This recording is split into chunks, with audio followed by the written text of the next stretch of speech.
कहना चाहूँगी कि असल में आशुतोष ने मुझसे पिछले सप्ताह में, आशुतोष जब मैं इंडिया आई तो मैं उससे मिली और मैंने कहा कि तुम मुझसे क्या चाहते हो, कि मतलब मैं क्या कंटेंट बनाऊँ या किस चीज़ के बारे में बोलूँ। तो मुझसे आशुतोष ने कहा कि आप हार्वर्ड से पढ़ के आई हैं, तो क्यों नहीं आप जो है अमेरिका में क्या होता है, यूरोप में क्या होता है और इंडिया में क्या होता है, उसका एक कंपैरेटिव एनालिसिस हम सबके सामने समक्ष प्रकट करें। और जब मैंने इस प्रश्न के बारे में अपने आप से पूछा और सोचा और समझा कि मैं इस प्रश्न का असल में उत्तर क्या है, तो मुझे दो बातें या दो बिंदु जो मेरे मन में सवाल उठे मैं आप सबके सामने भी रखना चाहूँगी। सबसे पहला, मुझे सबसे पहली चीज़ ये लगी कि क्या अमेरिका में आज अगर ये जैसे स्वस्थ आज योग दिवस पर स्वस्थ बालिका का एक सिंपोजियम या प्रोग्राम करा जा रहा है, क्या उस चीज़ की ज़रूरत वहाँ पर होती, या हम सिर्फ स्वस्थ बच्चों की बात कर रहे होते हैं, स्वस्थ बालक और बालिकाओं की बात कर रहे होते हैं। और आज ऐसी ज़रूरत क्यों है कि हमको एक विशेष टारगेटेड प्रोग्राम या सिंपोजियम की ज़रूरत पड़ी जहाँ हम सिर्फ स्वस्थ बालिकाओं की बात कर रहे हैं। ये जो आपने एक पेज का राइटअप देखा, इसमें मैंने कोशिश की है कि स्टैटिस्टिक्स और डेटा के हिसाब से मैं दिखा पाऊँ कि वो सेक्स रेशियो हो, कुपोषण का रेशियो हो, जहाँ 50% लड़कियों को अनीमिया की प्रॉब्लम है या मैलन्यूट्रिशन की प्रॉब्लम है। 914:1000 सेक्स रेशियो। आप सबको पता है कि प्रधानमंत्री मोदी जी ने लाल किले से बेटी बचाओ आंदोलन की पूरी कि ये जरूर है कि हार्वर्ड से पढ़ के, ऑक्सफोर्ड से पढ़ के आपको अपनी समस्याएं, वो हेल्थ की हो या सामाजिक हो या आर्थिक हो, जरूर एक जो कहते हैं बर्ड पॉइंट ऑफ व्यू या एक चील की आंख से आपको समझ में जरूर आता है कि आपकी क्या समस्याएं हैं। लेकिन सॉल्यूशंस कहीं ना कहीं हमेशा मुझे लगता है, और हम सब स्टूडेंट्स को लगता था कि कॉन्टेक्स्ट बेस्ड ही होने चाहिए। ऐसा नहीं हो सकता है कि आप अमेरिका से बॉस्टन में बैठ के डिसाइड कर लें कि आप भारत देश में बेटी कैसे बचाएंगे या आप भारत में स्वस्थ बालिका को कैसे प्रोग्राम टारगेट करेंगे, क्योंकि प्रॉब्लम्स बड़ी कंटेक्चुअल होती हैं और प्रॉब्लम से ही सोल्यूशन का मतलब, जैसे कहते हैं ना कि उत्तर भी प्रश्न में ही होता है। और यहीं से मैं अपनी बात शुरू करना चाहूँगी। मैंने जब मैटरनल एंड चाइल्ड हेल्थ और जिसको हम या फिर यहाँ पर हम स्वस्थ बालिका की बात करें, जब मैंने ये वाली क्लास ली तो मेरे प्रोफेसर ने कहा कि किसी भी स्वास्थ्य की समस्या को अगर समझने की कोशिश करो तो ज़रूर एक लाइफ साइकिल अप्रोच से हर चीज़ को समझने की कोशिश करो। और वही अप्रोच के साथ मैं चाहूँगी, जिसको कहेंगे एक जीवन चक्र का अप्रोच लेकर के समझना, मैं चाहूँगी कि उसी से मैं प्रॉब्लम्स भी जो है, समस्याएं भी जो है वो भी आपके सामने रखूँ, जहाँ तक एक बालिका के स्वास्थ्य की बात है भारत देश में, और खुद पे खुद आपको सोल्यूशंस भी उसके जैसे जैसे हम आगे बढ़ेंगे वो समझ में भी आते चले जाएंगे। तो सबसे पहले बात शुरू करते हैं बेटी के पैदा होने की। आपको पता ही है कि सेक्स रेशियो हमारा जो 1951 में था तब से लेकर अभी तक घटता चला जा रहा है। और ये बड़ी अजीब और अचंभित करने वाली बात है, जब मैंने देखा कि 1951 या 61 या 71 में क्या सेक्स रेशियो था, आज हमारा सेक्स रेशियो गिरता चला जा रहा है। लोगों को लगता है कि गांव देहात में ठीक है, ये बात एक मान्यता है कि वहाँ पर लड़कियों का जो है पैदा होना बड़ा अच्छा नहीं माना जाता है, लेकिन ये हमने देखा है कि अर्बन एरियाज में सेक्स रेशियो और ज्यादा बुरा है, बशर्ते कि आप उसको रूरल एरियाज में देखें। तो सबसे पहली बात तो यहाँ पर मानसिकता की आती है, और इसमें आप कितने भी रूल्स या रेगुलेशंस लगा लें। अभी मैं पढ़ रही थी अखबार में, परसों मैंने पढ़ा अखबार में कि IMA के सेक्रेटरी हैं एक डॉक्टर, जो कि PCPNDT एक्ट का उल्लंघन करते हुए पकड़े गए हैं। जब आपके इंडियन मेडिकल एसोसिएशन के सेक्रेटरी ही जो है डॉक्टर, वही सेक्स सिलेक्टिव अबॉर्शन करते हुए पकड़े जा रहे हैं, तब आपको समझ में आता है कि रेगुलेशन तो एक जगह है ही और उसमें कड़ी से कड़ी सजा होनी भी चाहिए, लेकिन कहीं ना कहीं हम सबके घरों में मानसिकता बदलने की भी जरूरत है, माओ की मानसिकता बदलने की जरूरत है। अभी मेरी मुझसे दादी से बात हो रही थी, तो दादी ने मुझसे कहा कि हम लोग जब बात करते हैं, किसी से बात कर रही थी जो कहीं गांव देहात में कहीं कुछ वो उनके साथ जो है काम करते हैं, तो उनसे पूछा कि तुम्हारे कितने बच्चे घर में, तो उन्होंने कहा कि 6 बच्चे हैं। तो मेरी दादी ने पूछा अच्छा कितनी लड़कियां हैं, तो कहते हाँ 2 लड़कियां हैं, वैसे 6 लड़के, उनकी तो शादी हो गई।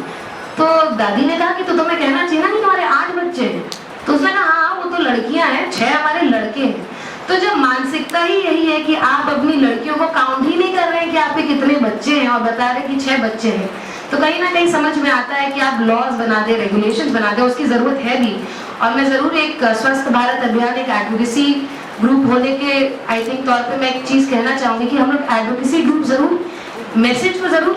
एक सेंड अक्रॉस करते हैं, लेकिन कहीं ना कहीं वैसे ये हुआ है इंसिडेंट कि IMA के डॉक्टर पकड़े गए PCPNDT एक्ट को। तो मैं चाहूंगी कि एडवोकेसी ग्रुप्स भी कहीं पीछे लगकर इस तरह की चीजों का फॉलो अप करें।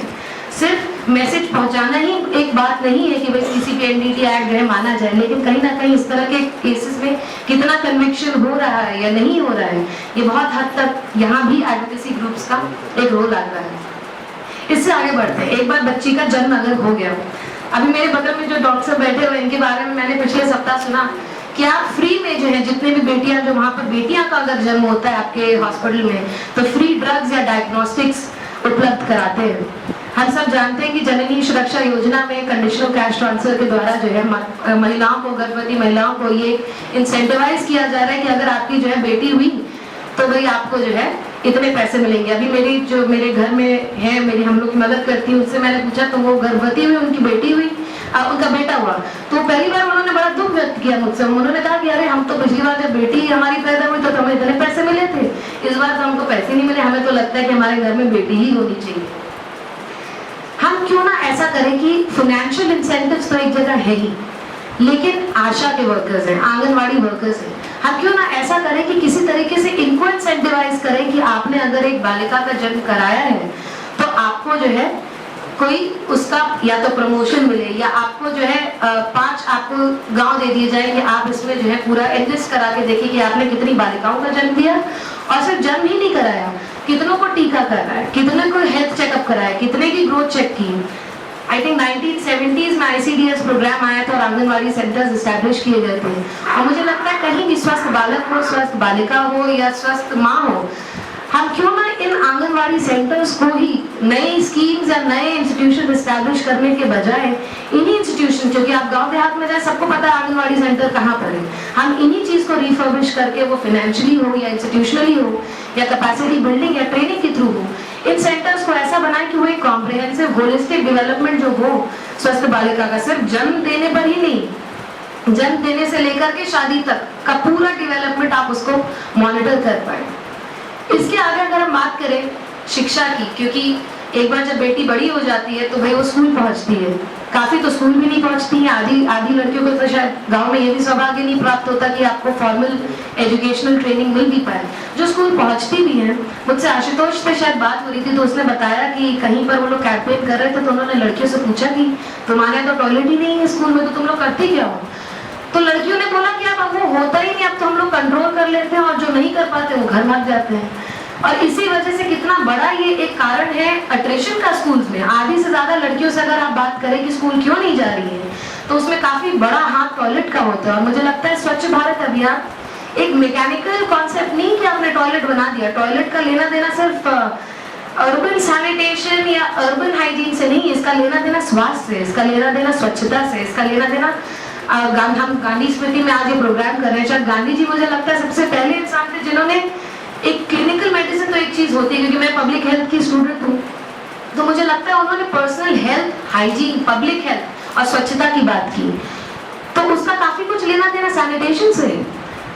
और एक चीज जो मैं और स्पेसिफिकली यहाँ पर कहना चाहूंगी, जहाँ पर मैं कहूंगी कि इस एरिया में मुझे जरूर लगता है कि यूरोप और अमेरिका में काफी कुछ विकास हो चुका है। मेंस्ट्रुअल हेल्थ एक ऐसी चीज है जो मुझे लगता है कि इंडिया में या भारत देश में, या सपोज आप बांग्लादेश जाएं या आप साउथ एशिया में देखें, तो ये एक ऐसा टैबू का मुझे लगता है एरिया होता है जिसके बारे में घर में भी बोलो तो मम्मी पापा कहते हैं चुप रहो, क्या बात कर रहे हो तुम लोग। और ये तो अर्बन एरियाज की बात है। गांव देहातों में तो सैनिटरी नैपकिन जैसी एक बेसिक, मुझे लगता है कि ये बड़ी ही बेसिक हेल्थ नीड है जो पूरी नहीं करी जाती। और मैं एक मुहिम की पार्ट थी बॉस्टन में, हार्वर्ड में, जो वो लोग चला रहे, जो लोग कहते हैं कि सैनिटरी नैपकिन जैसी नेचुरल चीज को तो टैक्स फ्री होना चाहिए, इस तरह की चीजें तो आपको फ्री में बंटनी चाहिए गांव देहातों में। अगर फ्री भी ना बांट पाए तो कम से कम इस बारे में चर्चा होनी चाहिए कि इस चीज की कितनी जरूरत होती है। कितने सारे केसेस सर्वाइकल कैंसर के सिर्फ हाइजीन की वजह से ही होते हैं। इसके आगे मैं बात करती हूँ घर की, क्योंकि मुझे लगता है कि एक चीज कहते हैं सोशल और economic determinants of health. Health के आप देखेंगे कि आधे से ज्यादा सॉल्यूशंस और प्रॉब्लम्स हेल्थ में नहीं होते, उनके सामाजिक और आर्थिक व्यवस्थाओं में होते हैं। अभी मेरी मम्मी से बात हो रही थी, मम्मी ने मुझसे कहा, हमारे यहाँ एक ताई जी थी, वो कहती थी कि अपने जो उनकी 3 लड़कियां थी और एक लड़का था, तो वो लड़कियों से हाथ में दूध का ग्लास भिजवा के कहते थे जाओ अपने भाई को दूध का ग्लास पिला दो। और अब आप इस सिर्फ मानसिकता को अगर आप देखें, इस सोशल कॉन्सेप्ट, इस सोशल मैं कहूँगी कंसेप्चुअलाइजेशन में और एक मानसिकता में ही काफ़ी कुछ हेल्थ के इश्यूज रिलेटेड है। आधी से ज़्यादा महिलाएं इंडिया में अनीमिक है या कुपोषित है। 40% हंगामा रिपोर्ट जो निकली थी उसमें 40% बच्चे इंडिया में मैलनरिश्ड है या अंडरवेट है, और उसमें काफ़ी हद तक मोर देन 50% वो बालिकाएं ही है, क्योंकि कहीं ना कहीं वो डिस्क्रिमिनेशन या एक कहते हैं इनइक्वल ट्रीटमेंट घरों में ही शुरू होता है। तो इसीलिए जब हम हेल्थ एजुकेशन की बात करते हैं तो हम सभी को नहीं, मुझे लगता है सबसे पहले तो माओ को एजुकेट करने की जरूरत है कि बालिका तो शायद 6-7 साल की जब होगी तब उसको समझ में आएगा कि उसके लिए क्या सही है क्या गलत है, लेकिन उसके पहले तो सबसे बड़ा रोल कम से कम गाँव में तो माओ का ही होता है कि वो बालक और बालिका को सही चीज खिलाएं,